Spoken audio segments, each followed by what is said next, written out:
ఆలిని మార్చిన వాళ్ళు ఉన్నారు కానీ తల్లిని మార్చిన వాళ్ళు లేరు. ఆ పని చేసింది రేవంత్ రెడ్డి మాత్రమే. ఆమె తెలంగాణ తల్లి కాదు, కాంగ్రెస్ తల్లి అంటూ సమాధానం చెప్పలేని దద్దమ్మలు మమ్మల్ని అరెస్ట్ చేయించారు. ఆశా వర్కర్లు తల్లులా కనిపించడం లేదా? బీఆర్ఎస్ వర్కింగ్ ప్రెసిడెంట్ కేటీఆర్ ధ్వజం. అదాని రేవంత్ బాయి టీషర్ట్లతో అసెంబ్లీకి బీఆర్ఎస్ ఎమ్మెల్యేలు అడ్డుకున్న పోలీసులు గేటు బయట అరెస్ట్ అంటూ ఇక వాళ్ళని అడ్డుకుంటే గేటు బయటని అరెస్ట్ చేసినట్టుగా.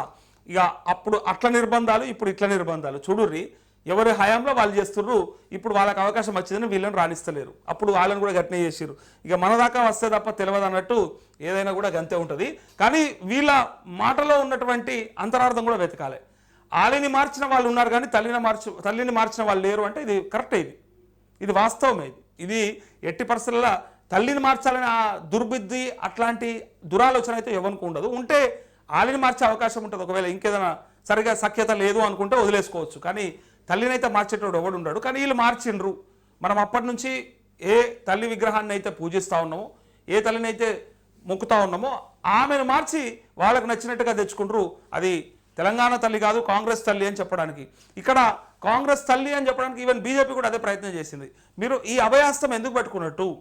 హస్తం తప్ప వేరే ఏదైనా పెట్టచ్చు కదా. బతుకమ్మనో లేకపోతే బోనమో ఇంకా ఏదో తెలంగాణ సంస్కృతి ఉట్టిపడేలాగా కనిపించాలి కదా. మన ఇండివిజువల్ ఐడెంటిటీ కదా, ఆ ఐడెంటిటీని మనం కోల్పోతాం కదా. ఇప్పుడు ఒట్టి కంకులే పట్టుకొని ఇట్లా ఉంటే తెలంగాణ తల్లి అని అనుకోవాల్సిన అవసరం లేదు. తెలుగు తల్లి అని కూడా చెప్పొచ్చు. ఈ దేశంలో ఎక్కడైనా వ్యవసాయమే కదా. ఇప్పుడు ఇక నేను ఇక్కడికి వెళ్ళి ఇంకో సబ్జెక్టులో పోవాలంటే పోవచ్చు. ఎట్లా? తెలుగు తల్లి ఉన్నది, తెలంగాణ తల్లి ఉన్నది.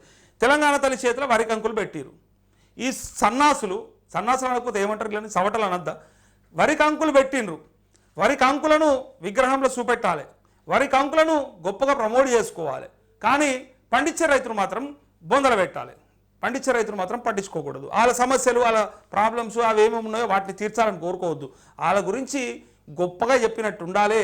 కానీ కథపాతాలను తొక్కిపడేసేయాలి. వాళ్ళకి ఇచ్చిన హామీలు మాత్రం చేయొద్దు. కానీ వాళ్ళ గురించి గొప్పగా మాది రైతు రాజ్యం, రైతు ప్రభుత్వం అని చెప్తూ ఇవాళ తెలంగాణ తల్లి విగ్రహంలో కూడా చేతిలో కూడా వరి కంకులనే పెట్టిండ్రే.